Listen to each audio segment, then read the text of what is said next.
comfortably guarantee that nobody ever has live streamed a post-race Formula One live stream from my current location. Welcome to the stream, everyone. Yeah, I know, timing's weird, isn't it? But I'm in America, okay? We're still in California. Welcome, everyone, to the stream. Actually, my last stream was, from San Francisco. The pre-race, wasn't it? Yeah, it was San Fran, wasn't it? The pre-race, yeah. And we're still in California. Apologies for the flickering. I can't really work out how to stop the flickering. I'm having to deal with the lighting that I've got here. Unless I just...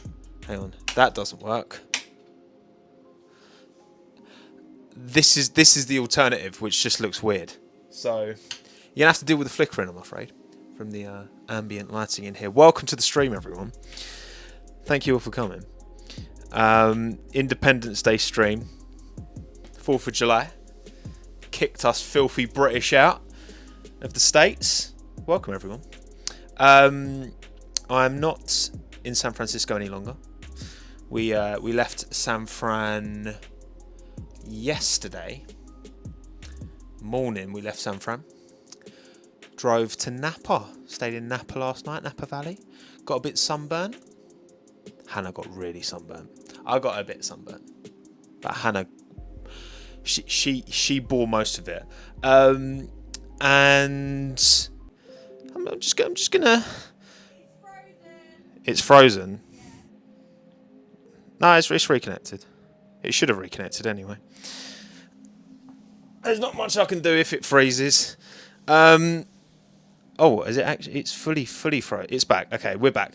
Look, we're also running off of the Wi-Fi here. Okay, we're in Yosemite in the national park, and we're in a lovely little airstream. And the Wi-Fi here probably is not designed for live streaming. Okay, so am I in a U? No, I'm not in a U. It's lovely. It's a really nice airstream. The big caravan thing that's made out of metal. Anyway, yeah, so apologies for any drops in frame rate quality. You can live with it, okay? As long as you've got my beautiful voice, you're fine. Deal with it. But yeah, so Yosemite Wi-Fi, it might let me down, but we're not talking about America, okay? I'm sure you're sick to death of hearing me talking about, oh, look at me, I'm in America, I'm on holiday. You don't care, do you? No, what you care about, what I care about, what we all care about, is the 10 out of 10 British Grand Prix. That's right. It's a 10. It's a 10. Let me know your number in the chat. 10 out of 10 race. Look, if I can't give this one a 10, what can I give a 10? Okay? You weren't expecting that, were you? Now, to be fair, there's a lot of 10s in the chat. A few 11s as well. I guess kind of this kind of time live stream works well if you're on the West Coast. Works well if you're in Australia. Any Australians in the chat? Okay. Oh, look at my shadow. Woo! You're just going to have to deal with it. I'm sorry. You're just going to have to deal with it. Any Aussies in there? I'm sure you're there. Any Kiwis as well? Josh Revel, where are you at? 10 out. It had everything. It had everything, and we'll get into exactly what it had. Okay, not that you need me to tell you. Okay, you know what happened. We've been there, done there. Dutch. What? To be fair, yeah, there's some like really early European risers. I don't even know. I don't know what time it is in the UK. Oh no, I do. It's 6:30 in the morning in the UK because my laptop still thinks it's in England. Thank you, Yankee, by the way, for the $9.99. Working graveyard shift on the East Coast. Awesome surprise. Thanks for the live stream. Thank you, Yankee, mate. Not going to the East Coast on this trip, unfortunately. But one day. Thank you very much, buddy. This is the beauty of a live stream. Chuck it up. Going to get a variety of people. I'm sure a lot of you watching now won't typically catch my live streams because of why would I stream at 6:30 in the morning at home? Unless it was a Grand Prix that, look, I wanted to get this live stream out before I went to bed, okay? Because it is 25 to 11 in the evening here at the Yosemite National Park in California. But there you go. Okay, yeah. If you're in Germany, if you're in mainland Europe, 7:30, that's doable. Yeah, might be before school, whatever. Did I drink a lot in Napa? Yeah, I would try to not go too hard on the wine, because we were cycling as well. It was funny, right? I will get into the race. I just want to talk about myself for a bit. Okay, let's be honest. Like literally, San Francisco, walked around, went to the Chase Center, went to Oracle Park. The Giants were playing the White Sox. Just didn't go into it, just looked around it. Vancouver, I was wearing my cap with my helmet on top of my cap. I look like such a bellend. So, apologies for that. But anyway, I didn't expect that to happen. Oh, is it stopped again? Okay, it stopped again. It will be back. It will be back. Look, it's going to happen. All right? You're going to spam Fs. The stream's going to stop. And then it's going to start again. Okay? Blame Yosemite. Blame the nature of California. Anyway, let's crack on. So, 10 out of 10 race. It had a bit of everything. And the winner, as you can see from the image, was Carlos Sainz. Black tees, for the 270 canal. Do you think Max could be the best driver ever? He's got the potential, but I don't think there will ever be you can never say a GOAT, really, can you? But I think he's got the potential for sure. Carlos Sainz finally wins a Grand Prix. Did make it easy for himself. Kind of did have to rely on. Let's be honest, he had to rely on circumstances out of his control. On another day, Verstappen wins that race. On another day, Leclerc wins that race. But Carlos finally converted the dub. Chuff for him. Vamos, indeed, Mr. Carlos Sainz. Sergio Perez P2 picks up another P2. Still P2 in the driver standings. You know what? Like, listen, you don't have to win loads of races to win a championship. If you're just consistently up there, and considering how bad it was looking after the first kind of proper lap, a recovery to P2, banging. And then Hamilton P3 with fastest lap as well. Pace looking promising. Look, there's been a couple of false dawns with this Mercedes, thinking maybe they've closed that gap, and probably not. I still think there's a way to go for them to be on Ferrari and Red Bull's level, but promising.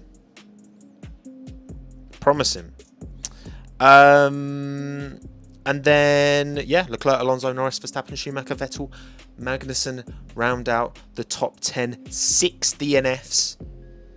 So only 4 drivers who finished weren't in the points. It's one of them, and as long as you kept out, there's the 5 cars gone, like almost straight away. You know what I mean? It was madness. It was madness. And Schumacher finally, which, correct me, to anyone who watched my pre-race stream, I feel like I said that Schumacher would get points this weekend. I feel like that was my prediction. Am I right? Or am I wrong? I feel like I said that. Maybe I'm just hyping myself up for no reason. It's like me in the background. You know what I mean? Look, there's me here, and then there's Shadow me in the background. I'm pretty sure I did. Yeah, there we go. I did. Yeah, that's it. Well done, me. Well done. See, look, I'm not an F1 YouTuber. Over the tyre barrier into the catch fence. We've all seen the pictures. If you haven't seen the image of the car wedged between the catch fence and the barrier. Oh, it's gone again. You'll be back. You'll be back. Yeah, there we go. You're back. All right. I'll carry on. Okay. That image of Joey wedged there. That's mad. Like, if you haven't seen it on Twitter, look it up. Okay. It's terrifying. I mean, there's nothing really more to add beyond thanks again for the halo. If you saw the incident with, was it Roy Nissany and Dennis Hauger in F2 earlier on in the day, that was even more like, honestly, that one, if there's no halo, Nissany's losing his head, and I'm not talking figuratively, like literally. It's crazy, like the way in which that car, kind of in a similar way to how when Bottas and Russell had their shunt at Imola, was it last year, wasn't it? And how Russell's, it's a different kind of crash, but Russell's car pivoted into Valtteri's halo. That was a scarier shunt than I think people remember it for, I'll be honest. But yeah, obviously the halo played a huge role once again. I mean, there's no conversation around it anymore. You know what I mean? There was a few naysayers at the start of when it was first introduced, but I think it's clear as day now. That's not even a conversation. Russell was talking afterwards about, maybe they need to, because Joey was literally wedged into the car in between that gap between the catch fence. It's one of them things, right? In some ways, the main thing is that everyone's all right. Be that the Nissany Hauger incident, be that the Joe incident. I'm just going to carry on talking because I know this is going to disconnect and reconnect a few times. Yosemite Wi-Fi. What are you doing? No one else is on the Wi-Fi at this kind of time. Come on. We're pulling through with Yosemite Wi-Fi on low latency, right? I'm back, okay? I'm gonna drop out and I'm gonna come back. Just keep the faith. Yeah, not much more to say on that. Obviously, that ended Joey's race, that ended George's race. In terms of fault, I think if you're gonna put any fault at any driver, and I don't it's one of them that I don't think it's I don't think it's a penalty.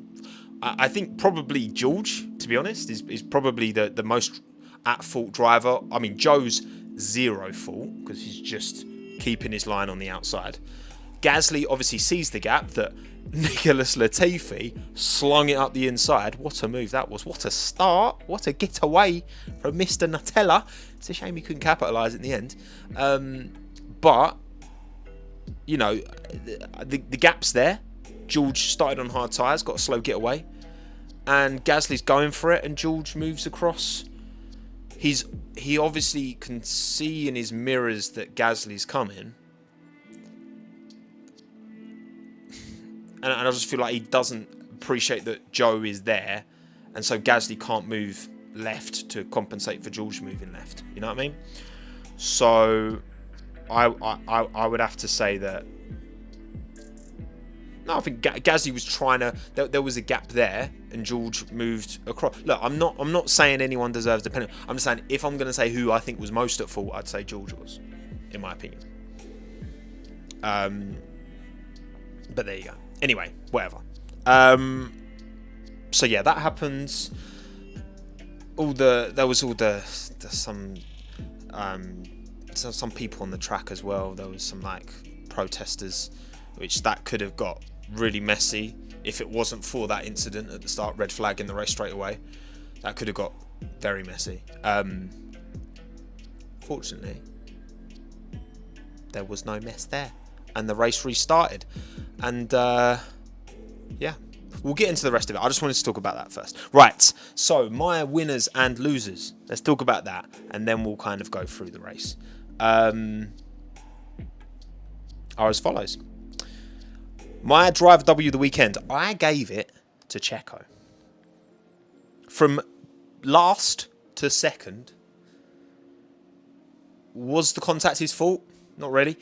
Were some of his squeezes a bit naughty at the end? Maybe. Maybe they were a bit naughty. But all in all, I thought Checo did a fantastic job.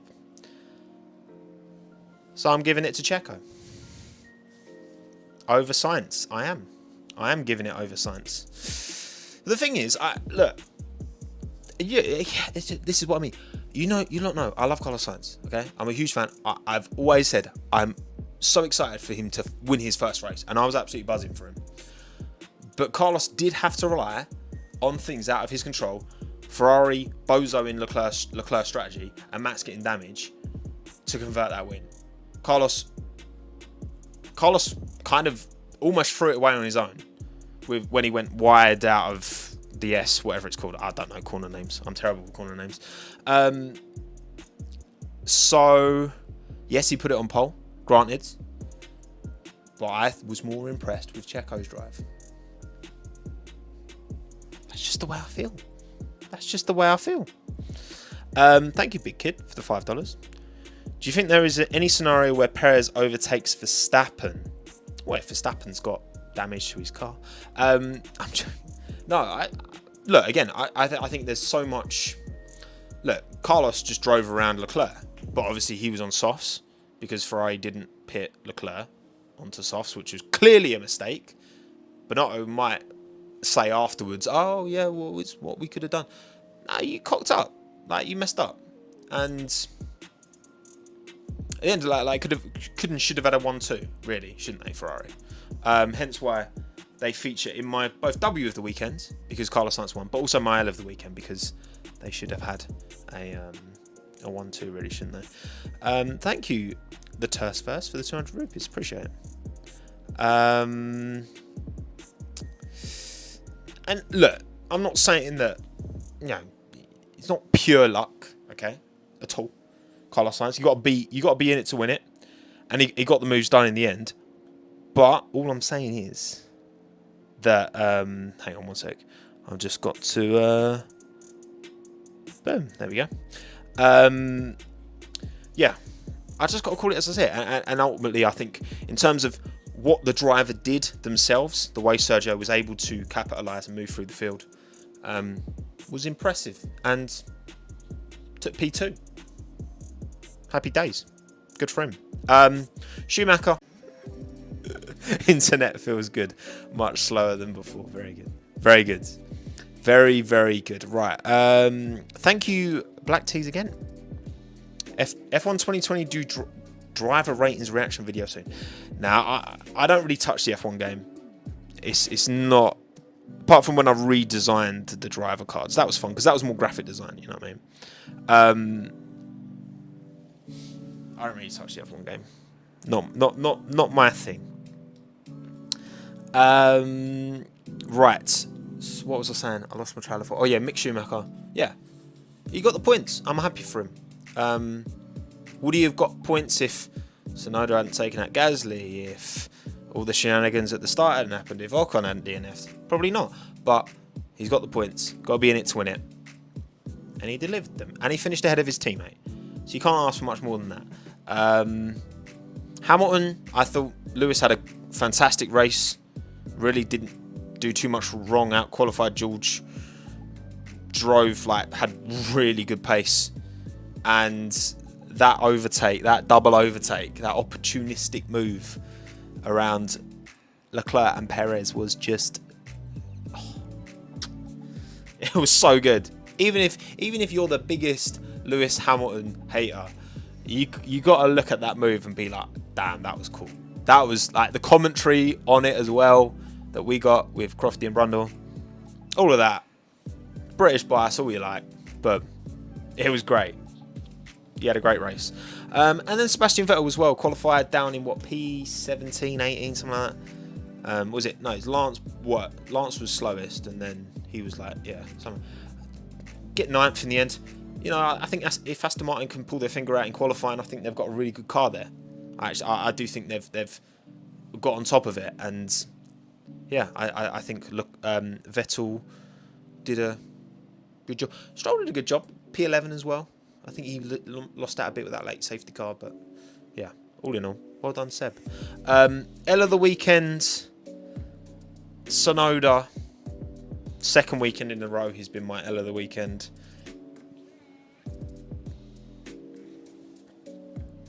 Can't take out your teammate, Yuki, when you're both in the points.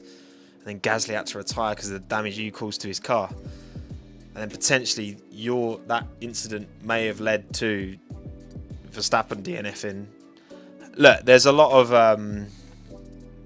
it's just silly from Yuki.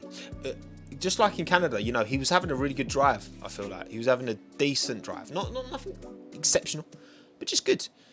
And in Canada, he makes that mistake, goes into the wall, bozo moment, and it's even worse. You take out your teammate, man.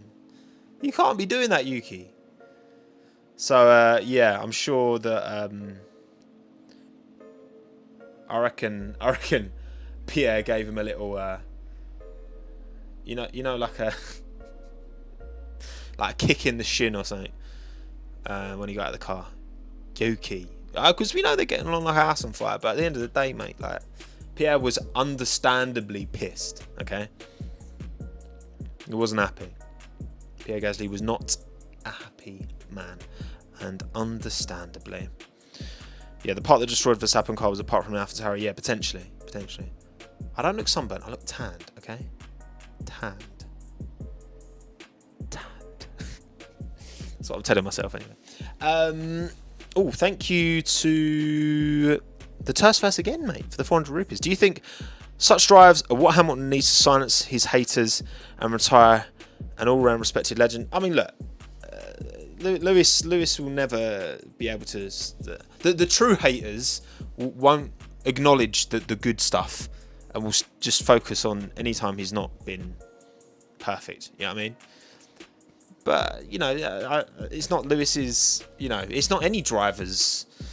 It's like that. If you've got people who just hate you, you know what I mean? That's the difference between people who are critical, because you can be critical of Lewis Hamilton's performances. I think, you know, there's been at times this year, I think there's a lot of factors into that gap between him and George for the start of the season. But I think there's time you can be fairly critical of him.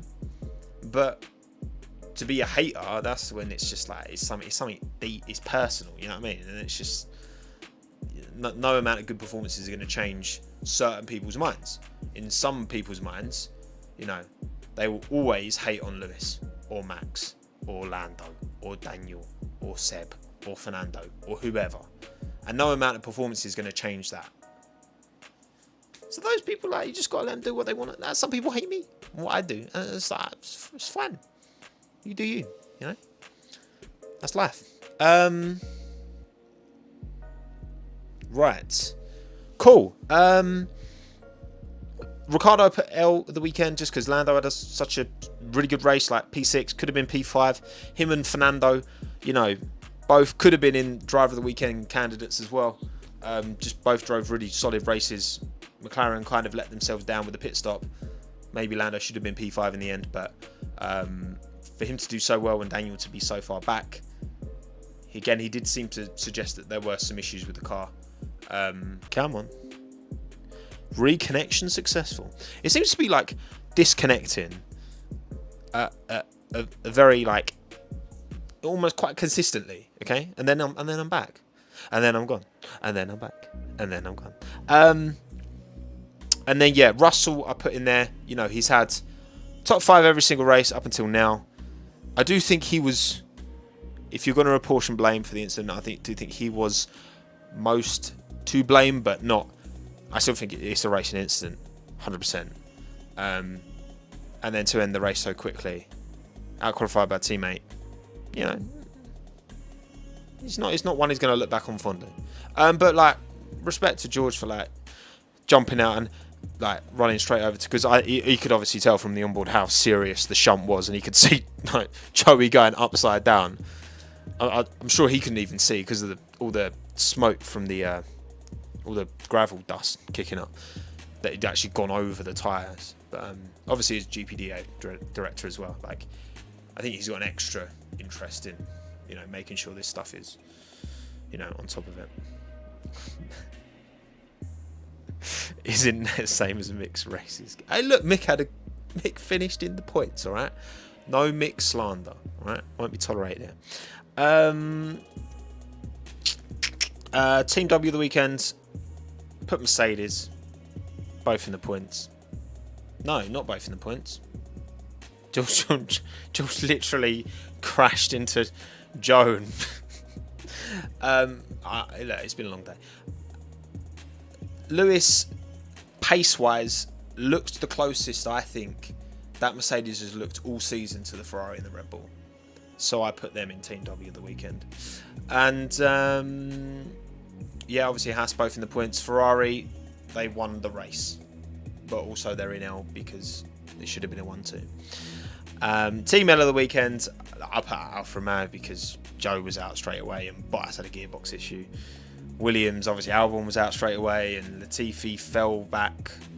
It's probably just harsh on Williams. Because I think Latifi, obviously, you know, he had...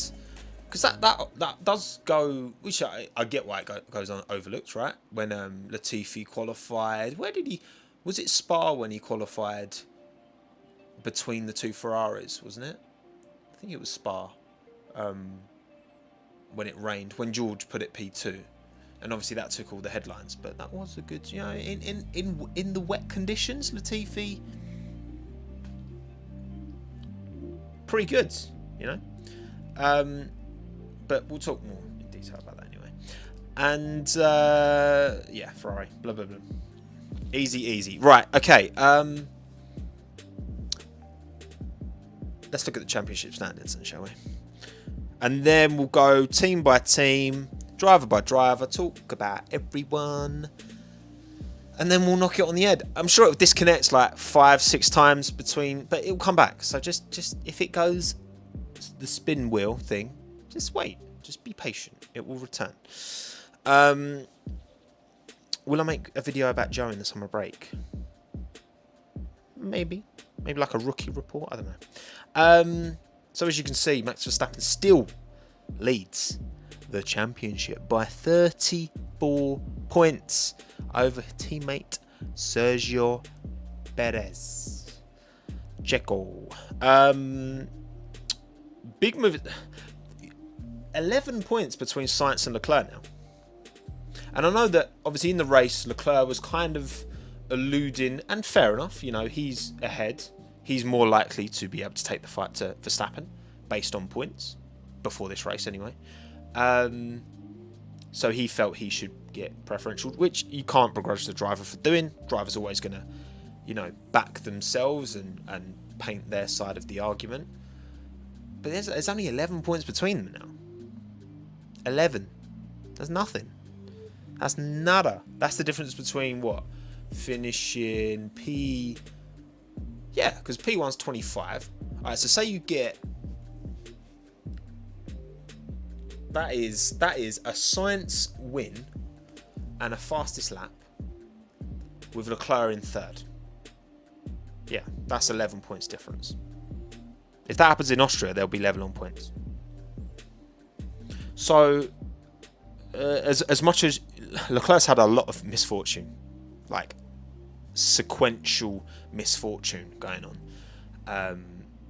and Sainz has been able to capitalise and close that gap. So, again, look, I want to see both Ferrari boys. I think Leclerc's the more complete driver for sure. You know, again, I think that Sainz mistake was... He wasn't punished as much as maybe he should have been. You know, that mistake where Verstappen was putting pressure on him. We saw vice versa, didn't we? We saw Sainz putting all the pressure on Verstappen in Canada, and Verstappen didn't put a foot wrong. Just saying. But yes, Verstappen, Perez, Leclerc. Sainz only 11 points back. Then Russell is, 16 points off of Sainz, which, given he got 0 points this race, and Sainz won it, that's mad. And then, yeah, Lewis is 18. I wonder that if on playback, all of these little bits where it dips will just be stitched together. I'll be interested to see. I'm going to watch this back after. See all the F's in chat. And then I'm gone. And then I'm back. Okay? Yosemite Wi-Fi. If you're going to come to Yosemite and stream from an Airstream. Oh, it's called an Airstream. And I'm streaming from an Airstream. That's cool. Anyway, right, okay. Those are the championship standings. Now let's look team by team. And we're going to start with Williams because that's the first team that appeared on screen. Okay, yes, so qualifying, Nicky out-qualified Alex, which that's the first time, the second time, because it's 8-2 to Alex, isn't it, in qualifying? What was the first time that Nicky out-qualified Alex? Alex had a problem, didn't he? This is the first time, like, I think, on actual pace in quali that Nicky's out-qualified Alex. It was by like less than a tenth. Alex was complaining about cool-down lap before, too much of a cool-down lap, had no temperature. Listening after qualifying, listening to the drivers, the amount of times they said the word temperature, I was like, bruv, really? Just find another word for it. You know, heat. That'll do.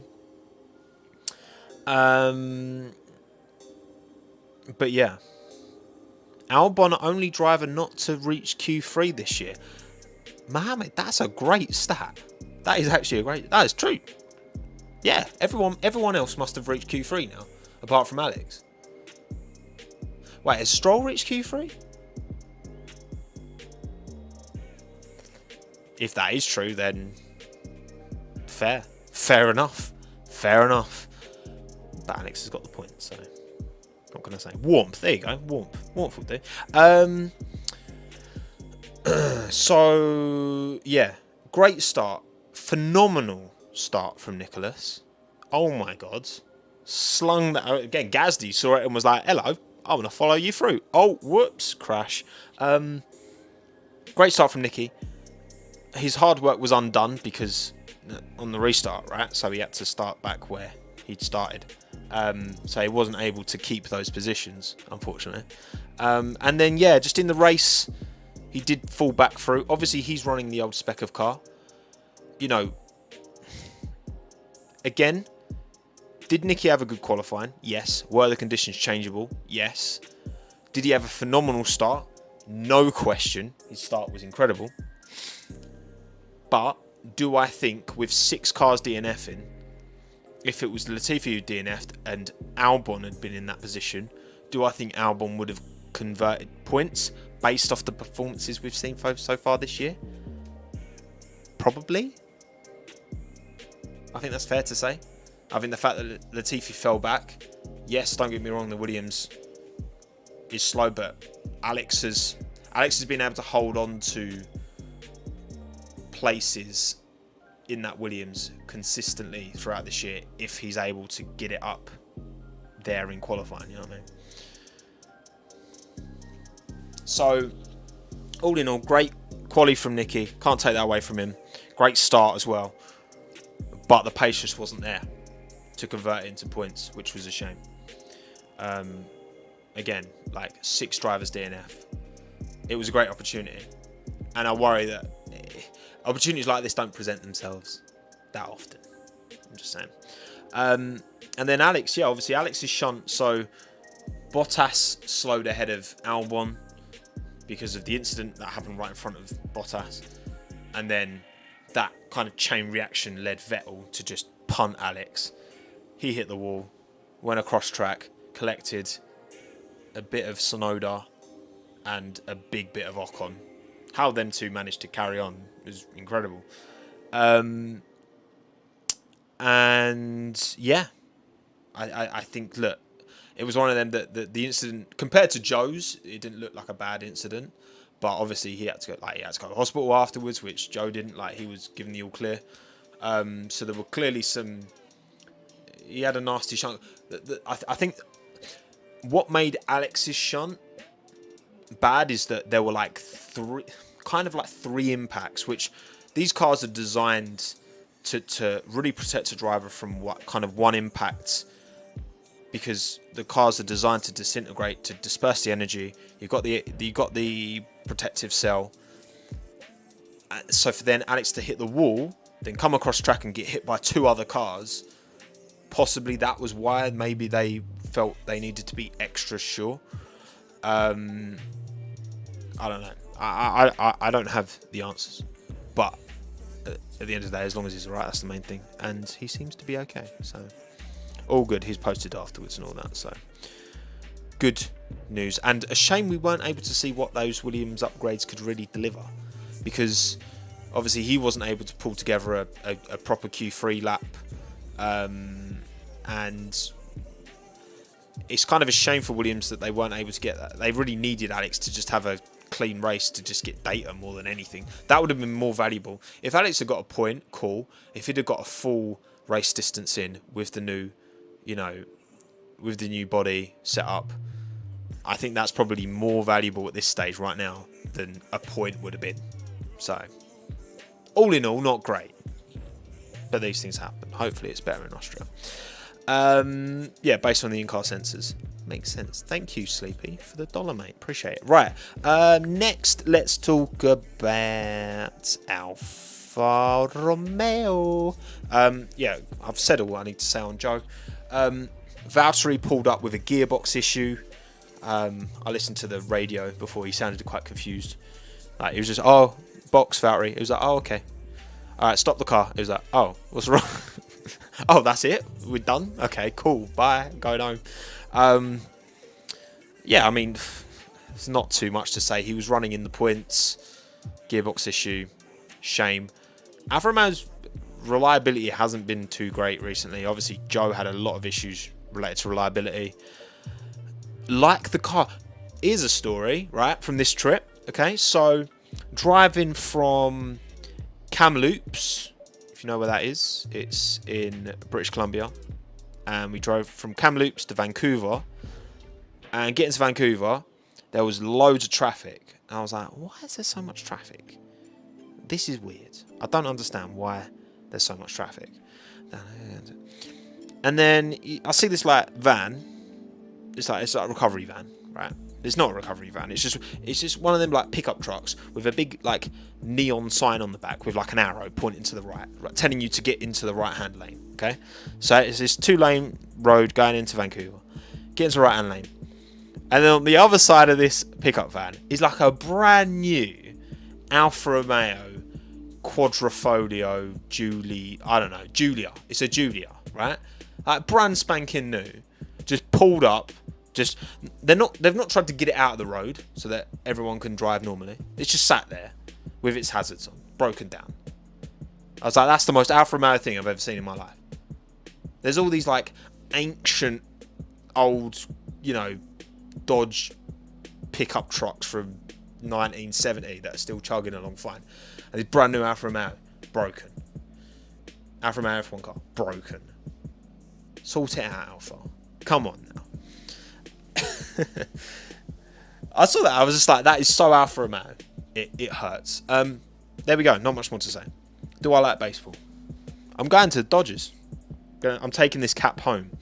Also, there's mud on the cap from my suitcase where I put it in the back. But anyway. Right. Alpha. Yuki. Why? Look, Yuki Tsunoda has shown significant development in his pace, but is still showing that he's still got a lot to learn. I didn't articulate that particularly well. I'm very tired. Look, Yuki, you can't be doing that, my man. You can't be taking out your teammate when you're both in the points, and then Gasly has to pull over because his rear wing was broken. He got the meatball flag. Also, why do they call it the meatball flag? Like, it doesn't really look. It's just a black and yellow flag, black and orange flag, should I say? Yeah. Look, at the end of the day, like, it was silly. He needs Pierre needs to give him a good talking to. I'm sure it'll be water under the bridge, but again, given all the effort that goes into taking an F1 team to a weekend, for you to take out your teammate when you're both running in the points, but not, like, is not really any. And look, it was an accident. Let's just say that as well. Like, Yuki lost the rear end. We know it was very blustery at Silverstone. Yeah, it might be a search for. I'm not excusing it. I'm just looking for reasons as for why it might have happened, because Yuki did lose the rear end, and that caused him to hit Pierre, and a bad time. The announcers during the race were arguing over what to call it. Yeah, I don't really like meatball flag. Doesn't really. Oh yeah, and also, hang on, to Williams. Shout out Logan Sargent. Again, I said in my pre-race stream where I predicted Mick would get points. I also said, because I was talking a bit about F2, and I was saying about how Logan Sargent, I think Williams are lining him up for that seat, alongside probably Albon. And he goes and puts it on pole and wins the feature race. My guy. Buzzing. Love Logan Sargent. He is my favourite F2 driver, and I'm chuffed for him. So well done, Logan. Right, anyway. Yeah, so Seb, good. Lance, pretty good. Get to 11 from Stone Cold last, but again, 6 DNFs. Hard to really rate their races, to be honest. But I think Seb did a good job. Well done, Sebastian. Not much more to say on them. Alpine. Another weekend. As an Ocon fan, that I'm left kind of, and look, I know, he pulled up and he had a battery issue at qualifying, and then he had a fuel, I think, issue in the race, which caused him to pull up. So with that context, it's hard to be too critical of Esteban, but at the same time, it's another weekend where very much Alonso has been firmly on top of Esteban, and he needs to put it around, man. He needs to turn it around because, I think they're arguably the closest teammate pairing from last year. And I think Fernando's had I think now I can say he has had a much stronger start to the year than Esteban. As much as Esteban's been bringing the points in, I think in terms of the quality of performances, I don't think we've really seen Esteban outdrive Fernando this year. Whereas we have seen Fernando outdrive Esteban numerous times this year. Yes, there was other context to Esteban being where he was this weekend, but at the end of the day, great weekend from Fernando. Great result. He was sad afterwards when he was like, when Hamilton and Leclerc and Perez were scrapping, he was like, just sitting there. Dinner time. He was, and that's the last driver you want. Just sitting there waiting to pounce, you know what I mean? Fernando Alonso is the last driver you want in your rearview mirror, just waiting to jump on your leftovers. You don't want that. Because he knows what he's doing. And great drive from Fernando. Shame for Ocon. Again, step it up, Esteban. I have high expectations of you. And currently he's not meeting them.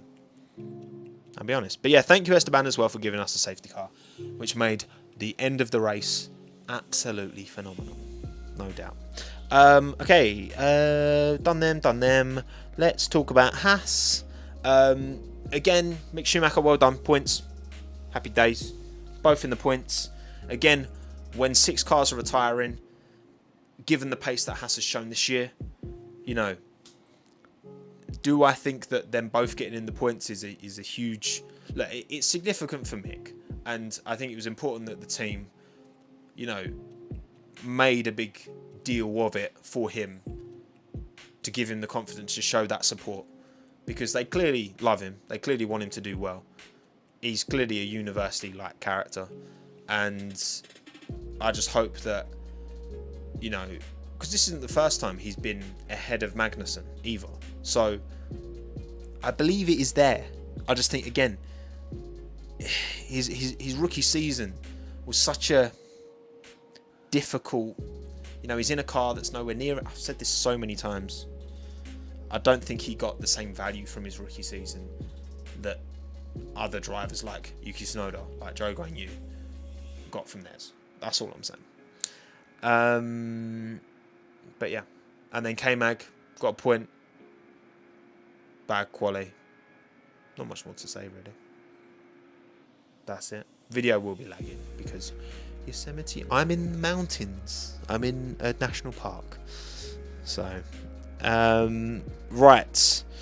McLaren, yep, great race from Lando. Not much more else what's to say? McLaren kind of, yeah, should have been P5 really, maybe, but P6, still great drive from Lando, and Daniel was nowhere, seemed to have issues with the car, maybe, who knows, I don't know, I ain't got the answers. Next. Yeah, exactly, Buffy, this is basically his rookie season. Next, Mercedes. Yeah, I already talked about this. George, out, bad, sad. The run is at an end of top fives. DNF. Lewis, fantastic drive. And maybe these upgrades, what they brought like 6 upgrades to this race, could that maybe have turned a corner? We'll see. Austria, Red Bull Ring, very different track to Silverstone. In some ways, not so bad, is it? Fundamentally, yeah, it's a bit more. It's more slow speed. We'll see. We'll see in Austria. We'll see. I mean, look, I want to see three car minimum fighting at the front. I don't really care what the teams are. So hopefully Mercedes have turned a corner, because then we could potentially get 6 drivers able to win races on merit, which would be lovely. But maybe Alpine, maybe McLaren, maybe the Alex Albon Williams upgrades have actually turned it into the best car. And he crashed so early, and in qualifying he had such a slow outlap with no tyre temperature that actually Albon's going to win the title. We're not even halfway through the season yet, I'm just saying. Right, Red Bull gives you wings. Yeah, again, Checo, I thought my driver of the week. I mean, he did qualify 4th as well, didn't he? So maybe drive of the weekend was generous. It was similar, because was it Schumacher was battling Verstappen? Schumacher was battling Verstappen Hungary last year as well, wasn't he? So they were battling. I think some of their moves were a little naughty from Max. He was very, very aggressively defending to keep Mick behind at the end. A little bit sus. Not gonna lie.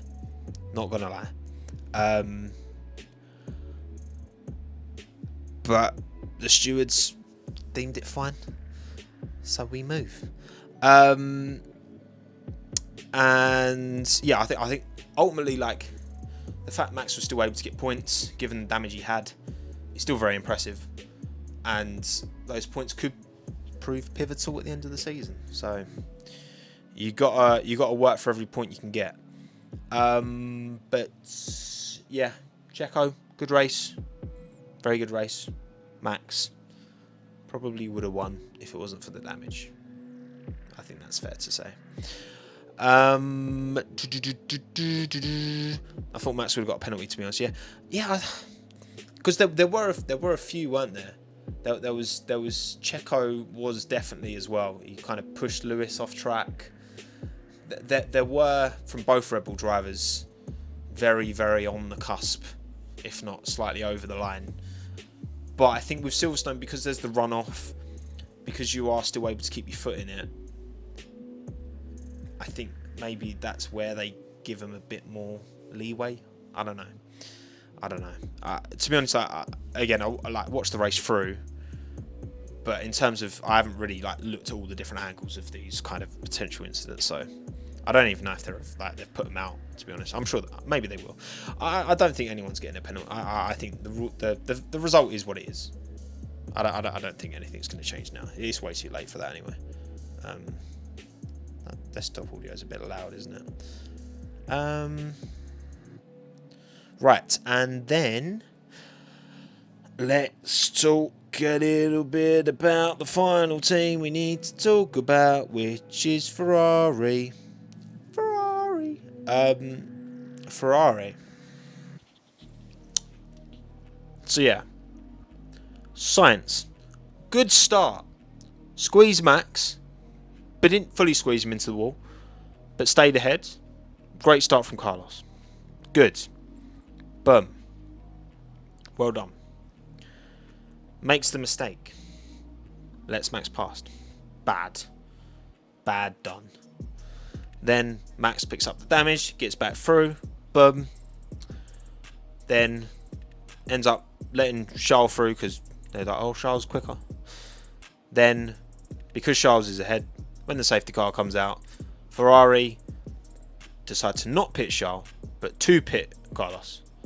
So then Charles is a sitting duck with his hard tyres at the front on the restart. Carlos is told to don't pass Charles, hold them up, because we cocked up basically. They realised their wrong decision and were like, oh God, how can we salvage Charles's race? Let's tell Carlos to hold him up. Obviously he wasn't going to do that. It's like, bro, I've waited so long for this opportunity, Ferrari. Yeah, alright, yeah, I'm just going to hold everyone up. No, I'm winning the race. Vamos. That's what he did. And letting Charles down again. And as much as, yeah, I am chuffed for Carlos, I think Leclerc's race performance merited the victory more than Carlos's did, I'll be honest. Oh, look, more Fs. And so yeah, that's just what happened, didn't it? You know what I mean? Carlos won the race. Charles didn't. Charles, that was it in there was like almost the race direction really cocked up because we could have had a great view of that Leclerc Hamilton around Copse. It's Copse, isn't it, where Hamilton and Verstappen crashed last year. Of Leclerc on the hard tyres, sticking it and keeping his foot down around the outside. That took... I mean, I think Lewis knew that it wasn't worth... Because he had the soft tyres, it wasn't worth him really hanging that one out. Yeah, I mean, let Leclerc have that corner and then get him back later. But, I mean... When Charles is on a mission, he don't... Like, we talk about this with Max. Like, just going for it and not being like... Charles is just as... Like, when it comes down to it, Charles will, like... He'll put his car on the line if he thinks there's an opportunity to snag an extra point or two, you know? Which I kind of respect. But I think all in all, there were a lot of battles. Maybe some of them were a bit over the line, but ultimately, those last 10 laps were just absolute... Oh, so good. And it's what we've wanted to see. And I think that, yes, was it because of a safety car? Yes. I think these kind of instances, when we see these kind of shorter sprints towards the end, they have been exciting.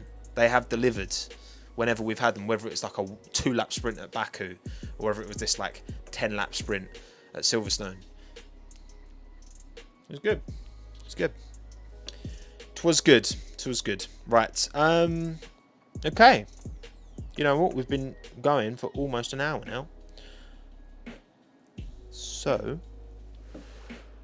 I think we're done. I think we're done. As it ticks over an hour. Thank you all for coming.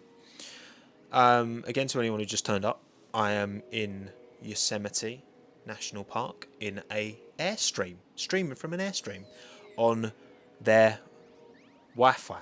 Hence why it keeps cutting out.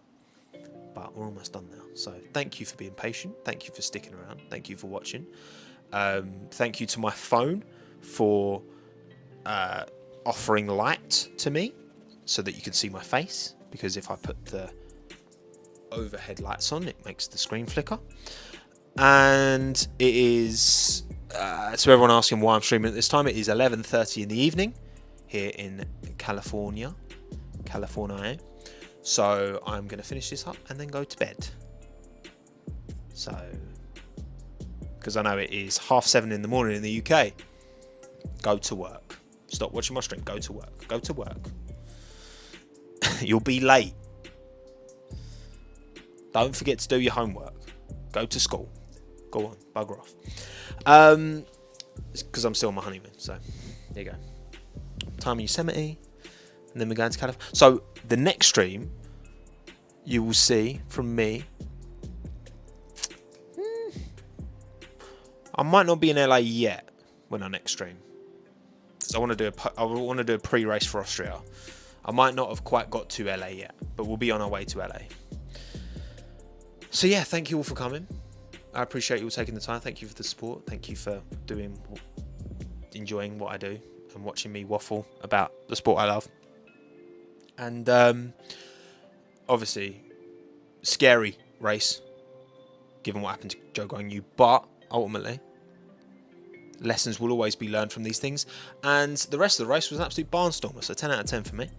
And thank you, Kirsten, for the 499. Congrats on the wedding and still being on top of the live streams, even during your honeymoon. Content never stops. It was a pleasure to meet you in Miami at the Fate Marina. Oh, Kirsten, I remember you. You too, mate. Hope you're well. And yeah, 4th of July tomorrow. Well, 4th of July in half an hour. So I don't know what's going to happen. Maybe they will murder me because I'm British. British bias. 4th of July in America. Help. Am I in a plane? It kind of looks like I might be in a plane, doesn't it? But I'm not in a plane. Alright, I'm actually going to go now. Cheers, everyone. Stay safe, be well, be happy. Be good to yourself, be good to everyone in your lives. Stay hydrated. And I will see you probably on Thursday, maybe Wednesday, for my pre-race Chinwag for the Austrian Grand Prix. Farewell. Well done, Silverstone. Very British bias of you. Goodbye. Bye-bye.